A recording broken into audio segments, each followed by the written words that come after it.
everyone, and welcome to another episode of Chatting with the Experts, the TV show where I, the host, bring to you amazing women from Africa and the Caribbean. Every week, when my guests come on, they talk about something that I know is not just interesting to me, but is also interesting to you, the listeners and the viewers. But even more importantly, at the end of the show, you would have learned something new. You would have been inspired or educated on something completely different. But my guest today is Sade Marriott.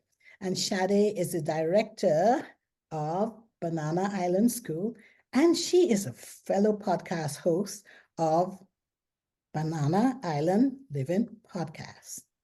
Welcome to the show. Hello, Paula. How are you? I am great. Better still that you're here. Oh, you say all the right things. So yeah, thank you. Yes. So today, as I said, she's the director of Banana Island School in Lagos. And so today we're going to be talking about the state of education in Nigeria. You're the expert on this. Oh, please. Yep, that's Don't give me that top billing because I'm bound to fail spectacularly when you say that. Expert. I mean, I do a podcast with another educationist called Sade. So it's Sade and Sade on education, but we're pretty just frothy stuff and just whatever is happening, topical stuff on education in Nigeria. But yeah, nothing deep or too intellectual. I'm sure I know you're being modest. I haven't seen or heard. I wish I was, actually. I wish I was. I'm being modest, but with plenty to be modest about.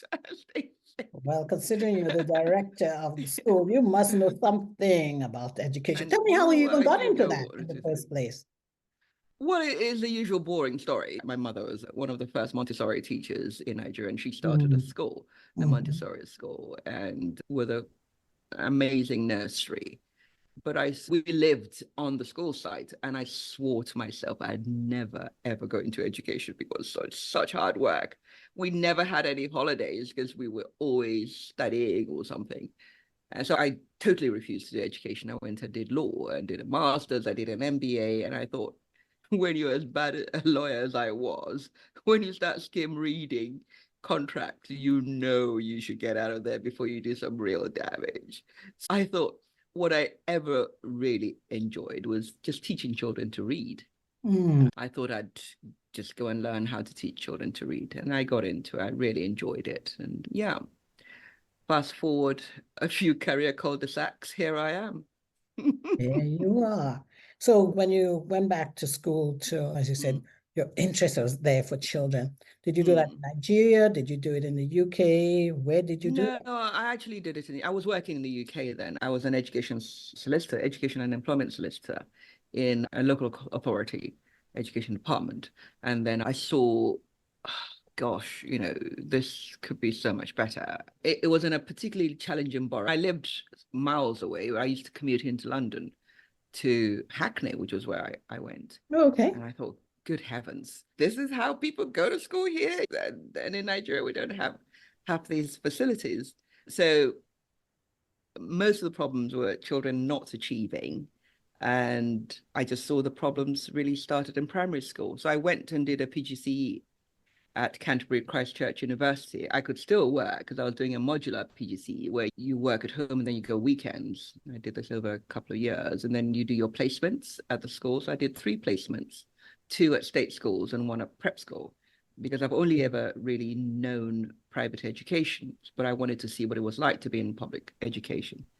And it was really quite eye-opening. And yeah, and I thought I could make a lot more impact in Nigeria where it was needed. I mean, it was useful to have learned in England and how they do it and see what people think was the gold standard, which was maybe bronze standard. Not quite. I went from the really high achieving schools to those that were not so high achieving. So I got the full range of the spectrum, to a prep school that was pretty smart, to one that wasn't. I saw what worked and what didn't work. And what fascinated me and what I wrote my paper on was that tension between creativity and accountability in education. Can you have creativity and can you also have academic rigor?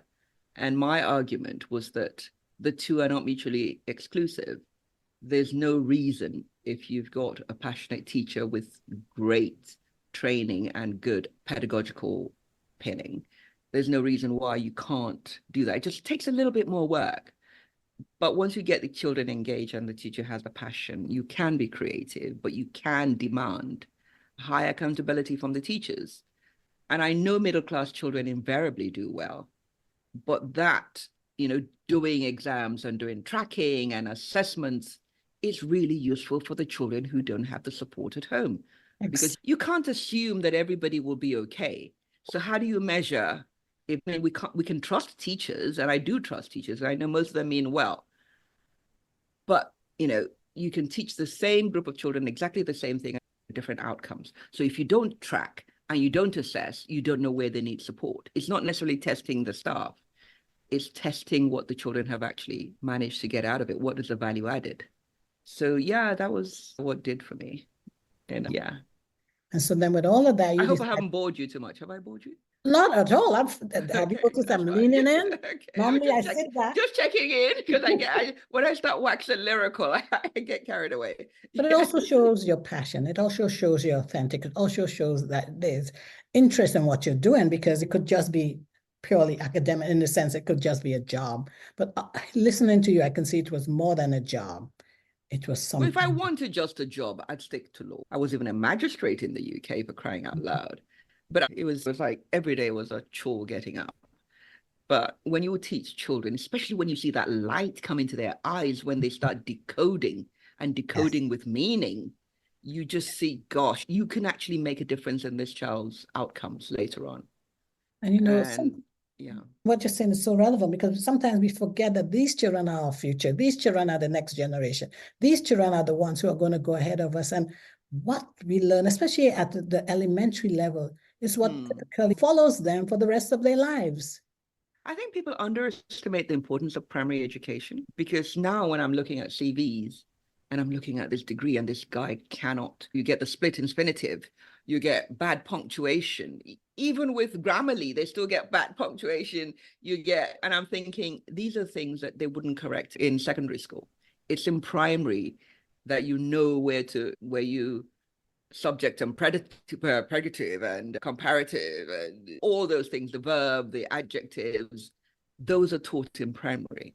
And just how to write a letter, which maybe ChatGPT will do it for you now, but you still need to be able to correct it and make it your own, and shorten things. And so I start looking at, I know it sounds a bit anal, but I start looking at primary education a bit more detail to see, and if you get bad pronunciation or enunciation or bad spellings, which again, the computer can do for you, but then are you doing American spelling and it's all about context. So how do you even correct what you see on the computer? So primary education is the big thing for me. So this is the director of Banana Island Living. I'm still here to the podcast. I'm still thinking about Banana Island Living. Yeah. Oh, the podcast is just the plaything of an idle hour, The real work is done at the school, but the podcast, I just thought, I need to get a life. Instead of just all about education, all about teaching, I need to do something slightly different. So yeah. But the podcast has done something. I listened to the one with the children, and it touched my heart. That was interesting.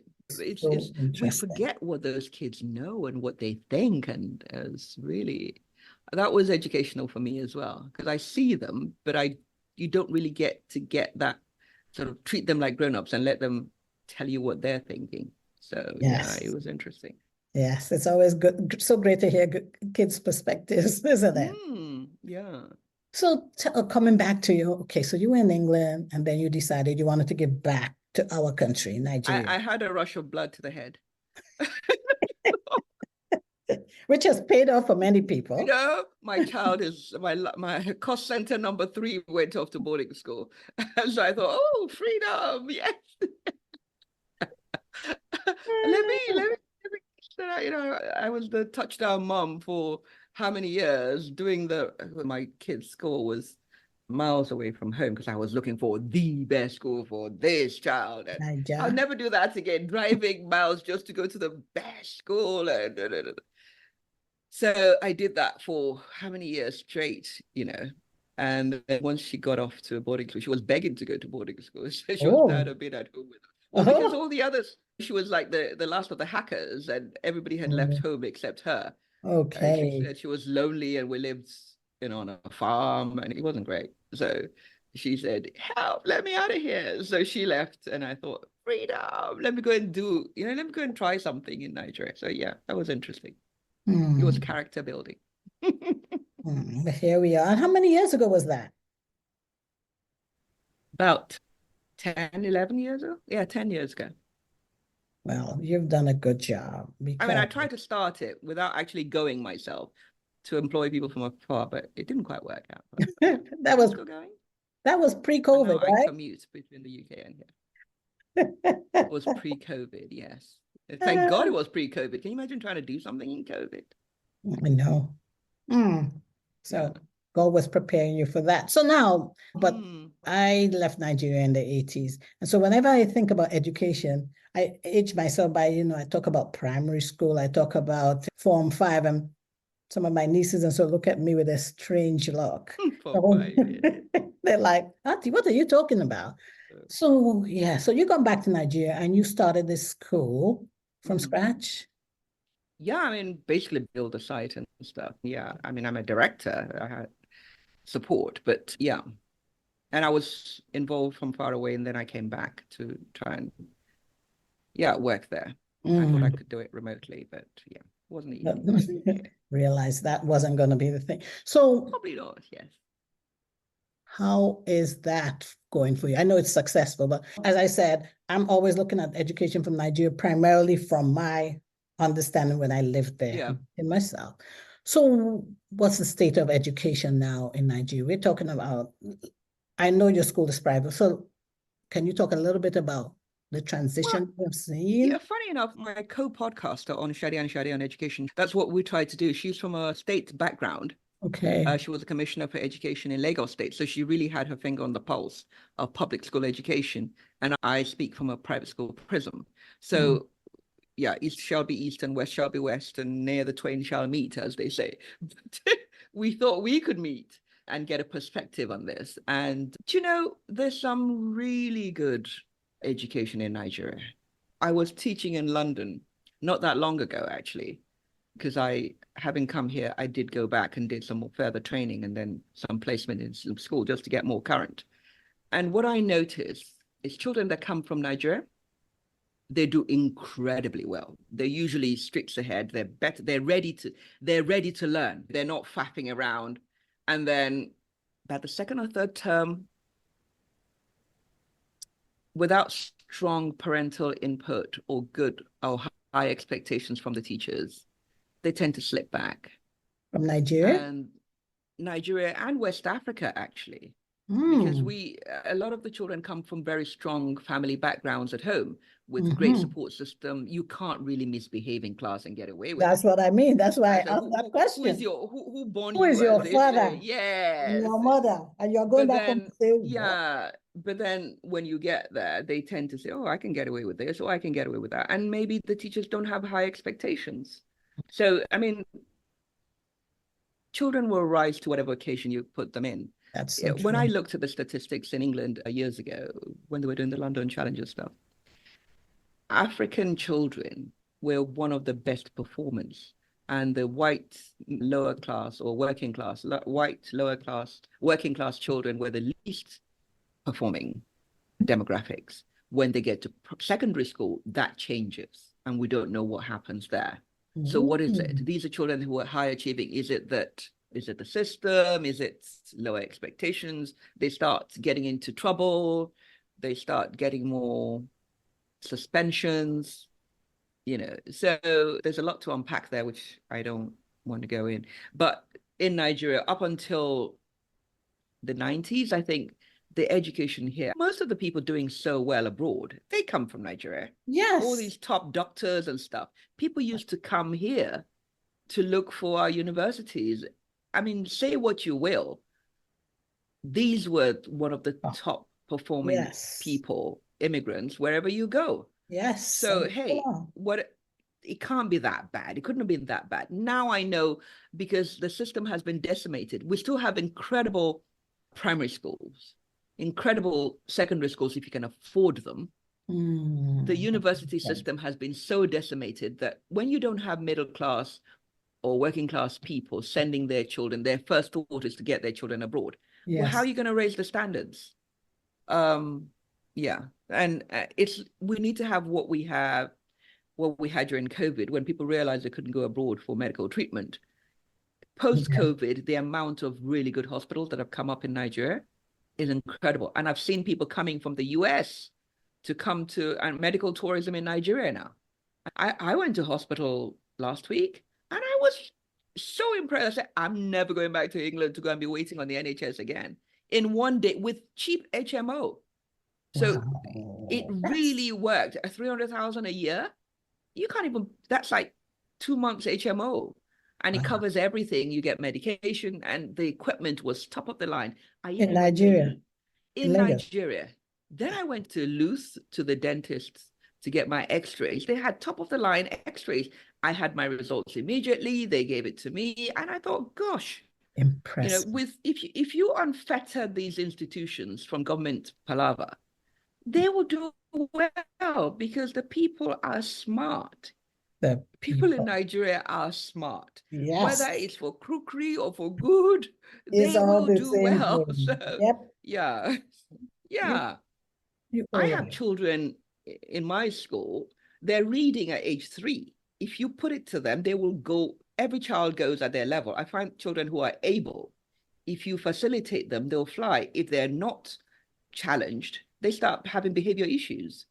Yes, so if you challenge the children, they'll rise to any occasion, as long as they're having fun, as long as it's not by force, as long as they have that spark in their eyes when they come in the morning and they're bounding in. Hey, what are we doing today? You know you got them. They're just ready.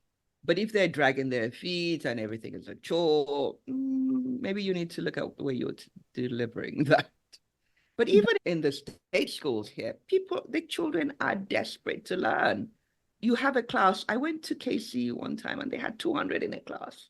200? 200. I might be better now, but this was a few years ago. I don't know what it's like now. But, these kids were ready. They were ready. Yes, and that's what I always say. There's a hunger. There was always a hunger in Nigeria for education. Education. The local women who are selling by the roadside, are making money to send their children to private school. Yep. And then the child will come home and they'll pay for lesson teacher again. Yes. Yes. Just goes to show. So yeah, we just need an enabling environment. We just need an enabling environment. Yeah. I mean, coming from a private school, and this is a segue, but coming from a private school background, what you call a champagne socialist, I genuinely believe that there shouldn't be, I don't think you can stop you. I don't think you should stop people, but it really shouldn't be a default position to send our kids abroad, because I don't see what value added it is to the society. And certainly the government should not be subsidizing anybody going abroad to study. I don't think so. These kids will have the privilege and the money to go abroad, will not even come back. So what's the point? Okay, we're having some internet problems here. Fine. Sorry. Yeah, I'm burning down the bridge that brought me across, as they say. No, but you're talking truth. You're talking truth. When we look at our people, we are very resourceful. As you said, we have that hunger for education is there. The competitive spirit, the want to do well, to see someone and say, my child will do better than me. That's always been our culture. And they don't envy people who do well. They just say, with a fair wind behind my back and God on my side, I will be there. It's favor. It's God's favor. Yes. But they don't have a problem with you doing well. They don't have a problem with anybody doing well or doing better than them. They just want to surpass that person or meet that person. And there's a deep understanding that it takes hard work. Yeah. To think that we don't even say studying, we say read. Go and read your book. Read your book. Yes. I mean, remember that song, Batamia du Koka. From way back then, if you read your book, your shoes will be going, that means you'll be walking tall. And if you don't read your book, your shoe will just be dragging on the floor. And And that's what you start out with. So it's always been that hunger, even more than people who brought us the Western education, I think. Yeah, So, of yeah. course. Because as I told my children, I said, you saw it. You just had to leave your house and drive down the street, and you knew the difference between whether you read your book or when you didn't. Because you will be Yes. driving in the car and you see, not that there's anything wrong with someone selling on the street and peeling orange, but you knew the difference was education. And it was Yeah. ingrained And in having you. access to it. Yeah. Yes, yeah. So coming back to you and your passion and your love for what you do, you said something that really touched me again. You said the children come to school and you see the spark in their eyes and they want to learn. We talk about your school now. So Yeah, but then other schools as well. Like I said, Nigerian children want to learn. There's a hunger. I mean, we employ I think this year we've got like 3 youth corpers or 4 youth corpers who are doing the national service with us.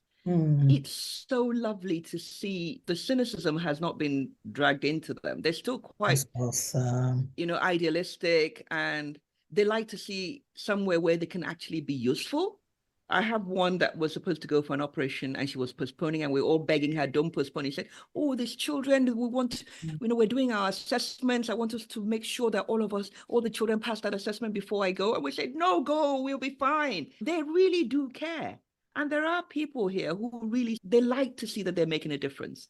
If the society worked, the sky's the limit. It's just so depressing and Yes. soul destroying to see such genuineness, such passion, such enthusiasm, such hunger being crushed.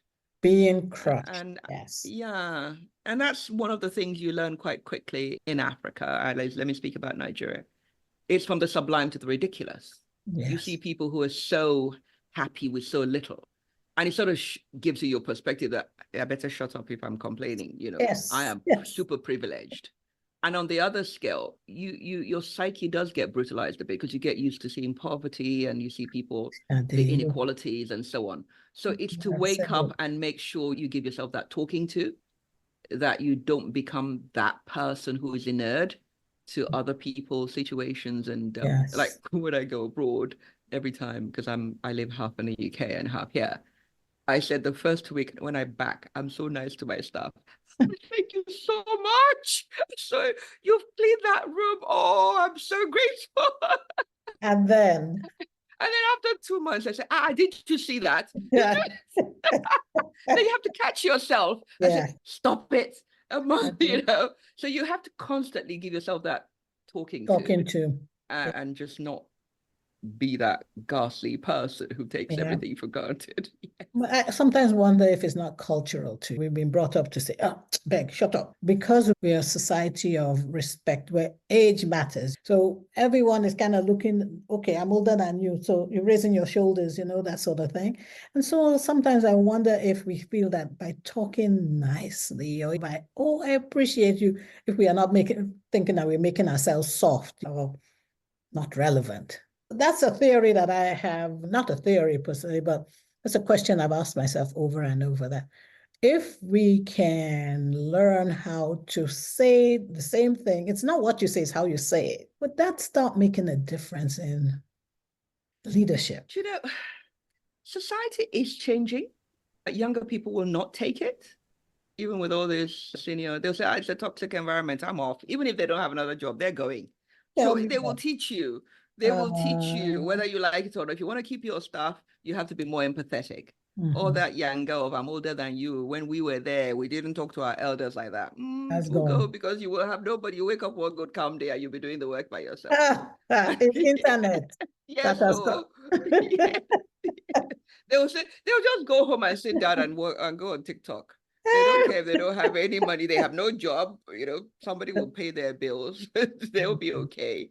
But I think, I think in Nigeria and in Africa now, as we get more westernized, for good or ill, people are less resilient and Mm, more apt to take offense. Like in those days, everybody said, shut up, Joe. And who cared? It I wasn't a know. big deal. The No context feelings. was, it wasn't, the context was not to put you down or anything. It was like joshing, it's banter. You go to the market, they abuse you, abuse them back, you know. Nobody, it wasn't personal.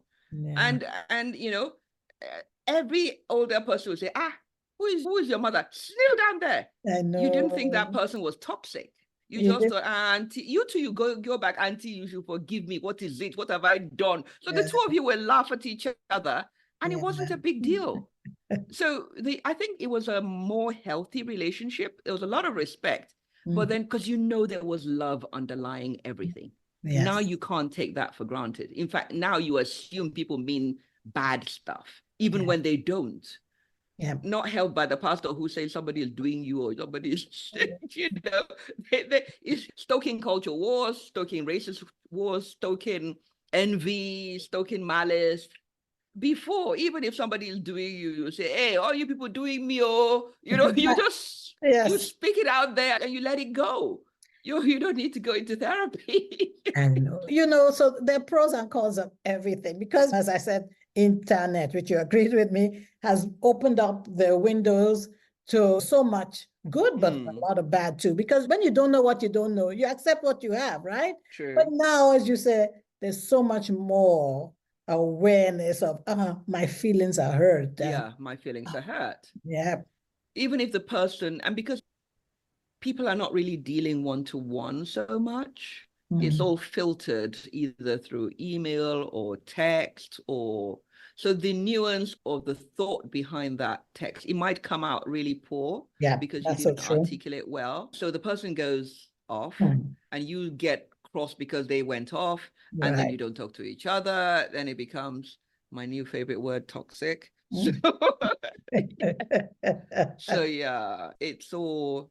And then we also do a lot of PSHE and PSED with children now. Who's a bully? We're becoming more aware of bullying, but we're telling them, okay, somebody does something to you once, it's not bullying.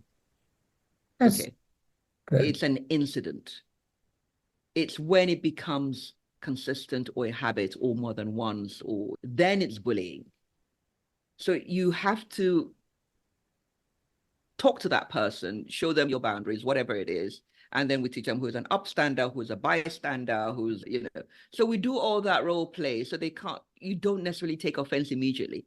And when they're like age 5, 6, they start telling on each other, oh, he touched me. Oh, he pushed me. Oh, did you do it on purpose? Did he do it on purpose? Were you hurt? If you were not hurt, it's not the end of the world. Tell him you don't like it and move on. You know, you have to teach them resilience as well. Not everything must the teacher go off on.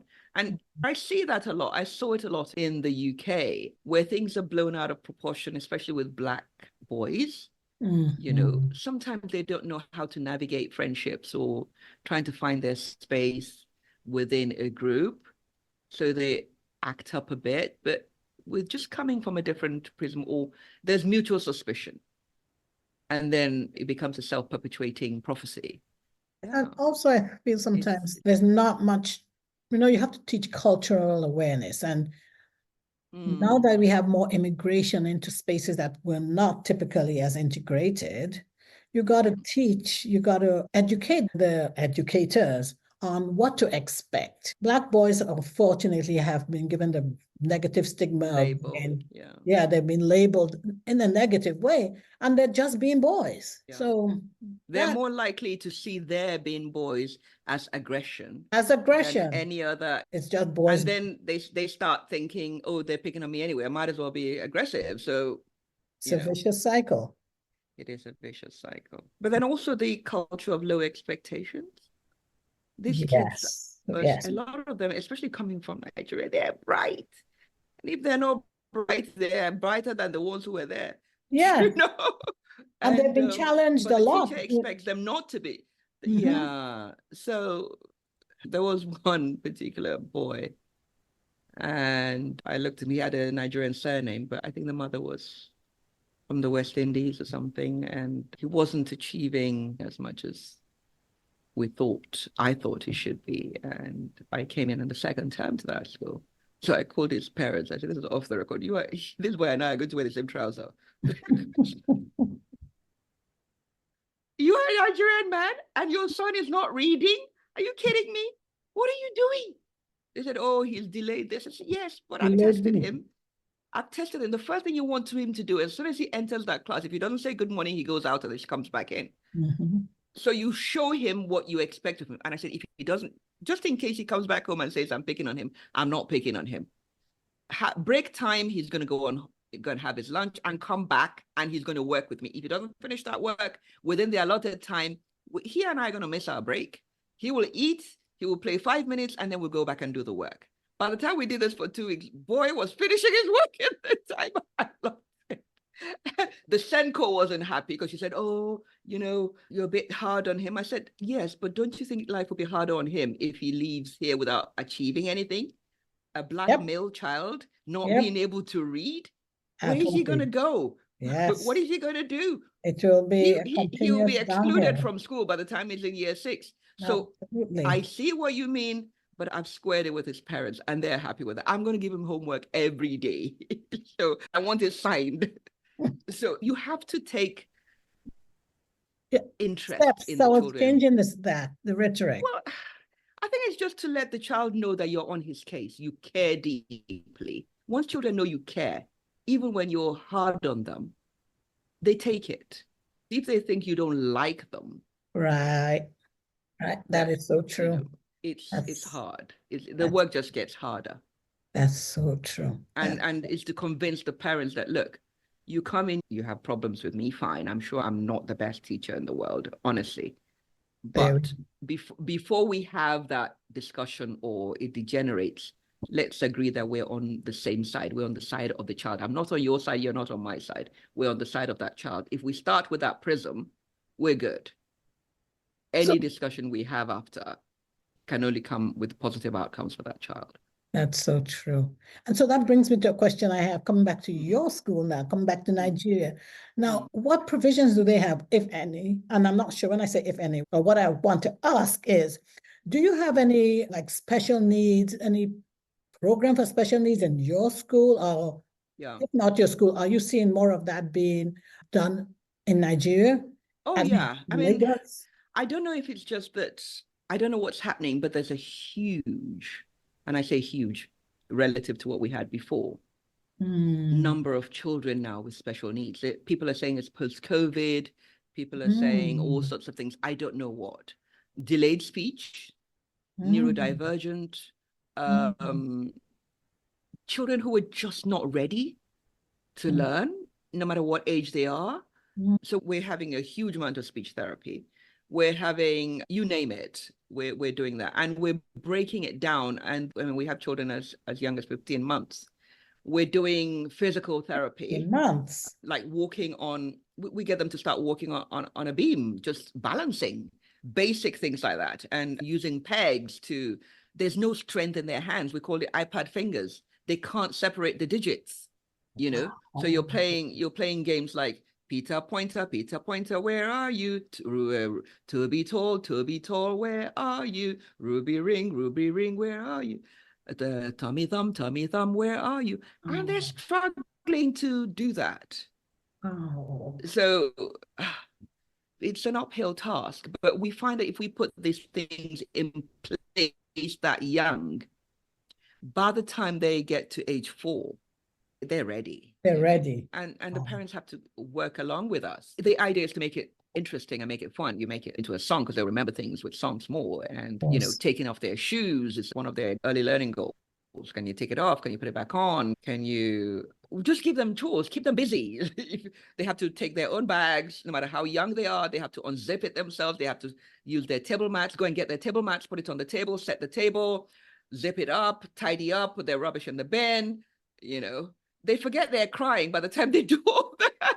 And they see their mates doing it too, I guess. Yeah, and they tidy up. They learn where things belong. They just like being busy, and it just becomes routine. So behavior issues are a lot less. And so, how do you come? They don't listen to me at home. They listen because there's consistency, and they see everybody else doing it, and this is the way it's done. Yes. with a lot of love, and you don't do an activity for too long. If you see they're getting bored, there's a choice, and we read to them every day, because again, vocabulary, if they have the vocabulary and they're speaking, there's less frustration and there's less behavior issues. Yes. So we have a target of doing 5 keywords every week that we will reinforce and reinforce and reinforce. And those keywords will go into the books we read, the songs we sing, the activities we do. So by the end of a 13-week term, just even if they get 2 or 3 from each of those, times 13, that's a huge bank of vocabulary for an 18-month-old or a 2-year-old. And that, again, you're laying the building blocks. Yep, the foundation is strong. Yeah. Language is so important. Speaking and listening, we play a lot of listening games, because we find that because of visuals, again, with the iPad or the tablets, listening is becoming an issue. So even for adults, we don't have videos at all, except when we're doing a particular thing, until they're about 5 or 6. They do ICT from age 3, but it's to, moving the mouse. So we go really old school, using the mouse and pressing. So they separate the digits again, and then they learn where's the technology in the home, which one is technology, all of that stuff. But under that, it's all, we play sound stories. So they have to listen to the stories, and you ask questions, and they said, how many times did the chicken lay an egg? They have to count how many. They have to listen and tell you, oh, the chicken laid 3 eggs. And then go, how many eggs did that lay? It laid 2 eggs. So you're forcing them to listen. And the more they're listening, the more they're calmer. And then they go for listening walks, where they listen to sounds in the environment. And we come back and say, oh, what sound did you listen to? You hear, I heard Okada. Which is relevant. And so which one came first? It's very important. Again, listening to sounds and in the order in which, and we know the things like body percussion, when they're clapping, when you go, is different from. So again, when they're reading, to be able to know the order in which sounds are and to repeat it exactly the way they hear it. So you put in all those building blocks quite early. So when it comes to early reading, early phonics, it just makes life a lot easier, and they enjoy what they do more. And we do believe in memorizing poetry. We still do that. I think we're going to have to do a part 2 of this, because I am so fascinated by all what you're saying and all what you're doing that, oh my gosh, I'm almost like, okay, should we end this now? I mean, I tried to make this 30 minutes, but we can earn it here. We're going to have to do a part 2, because I've learned so much. I mean, the main topic was what is the state of education in Nigeria, but now you've blown me away. I think education in Nigeria is great. I really do think. You just have to be discerning and know what you want and what works for your child. It's not all bells and whistles. You won't see all the fantastic tennis courts, but in terms of core learning, which is important, outcomes for the children. I mean, if you're well off enough, you can do all those things outside of school. We have good weather. The children go out in all weathers, whether it's raining or it's sunny. There's no such thing as, when it's raining, we make boats, we do floating and sinking science, all of that. So there's no such thing as bad weather. There's bad dressing for the weather. We're in Africa, for crying out loud, we're very lucky. Very lucky. Yes. No reason why we can't use what we have in our environment. Absolutely. Where were you when I was going to school? Probably my mother's school, laboring under just by late. Right. You better read your book. Yeah. That was what we heard. We had to memorize vast tracts of the Bible, remember? And for your punishment. Multiplication, you better know when it's 12 times table. 13. You better know times table. Yes. I remember. What did I do? There was one punishment I had. I had to memorize Psalm 121. I will lift up my eyes unto the hills, for whence cometh my help. My help coming from the Lord who made heaven and earth. Oh God! Bitter, but it's stuck in my head. But look at it. I remember writing in position when you had to write. If you do something wrong, you have to write how many lines? Oh, yes. Yeah. Did you write lines? Yes, but I'm wondering, but I think you'd strap 3 biros together so you can write 3 lines at the same time. I think that would have been my younger sibling, not me. I will never be rude again. I will never be rude again. I will never be rude again. Stop them with rubber band. Oh Yes, boy. sir. Oh, yes, Yeah. yes. But it's been great speaking to you. I didn't think really had have you enjoyed this episode. So before we go, though, you got to tell people where they can find you online. I know I introduced you as the podcast host of Banana Island Living Podcast, but where else can they find you? On your LinkedIn? Well, again, LinkedIn is the place, isn't it? I really don't do these All LinkedIn the as other Facebook. ones. LinkedIn as Facebook doesn't work for me. Judge not so that you shall not be judged, or whatever it is they say. I do not post pictures of my congratulating my daughter on winning something or the other. But if you've got something work related or whatever, you can just message me. I On don't post LinkedIn. often, but when I post, it's strictly professional. But you can reach me on LinkedIn, yeah. But I'm not on social media. I don't have personal Instagram. I don't have personal anything. My Banana Island Living has Instagram, but then again, that's not me alone. So That's professional. Yeah. LinkedIn is all business, yeah. I I'm love not a it. Facebook person, yeah. No, That- I'm not bugain, as they say. I'm just lazy. Because these things require commitment, and I don't do commitment. My attention span is a nanosecond. I can't do boy. it. Well, that used to be me, but now I can say to you, my viewers, you can find me on my website. You have a website, don't you? I do. Yes. So in Banana addition to Island School, LinkedIn, there's Banana your Island School, and okay. Banana Island Living. You can get me on there, yeah. Okay. So I folks have are good. emails there. Yeah, mail And mmarriott@bananaislandschool.com or mmarriott@bananaislandliving.com. I do answer. you do answer. So folks, I this has do been answer. great. Hasn't it been great? I always bring you the best guests possible from Africa. You're so kind. And so, yeah, you've got great energy, as they say. I love it. I love the people I meet. And I would like to think that they love me back, but I really do love them. Oh, I sure do. I mean, nobody else could have got me to do a video. You know how I don't really do videos. But yeah, I have a lot of time for Paula. You're a star.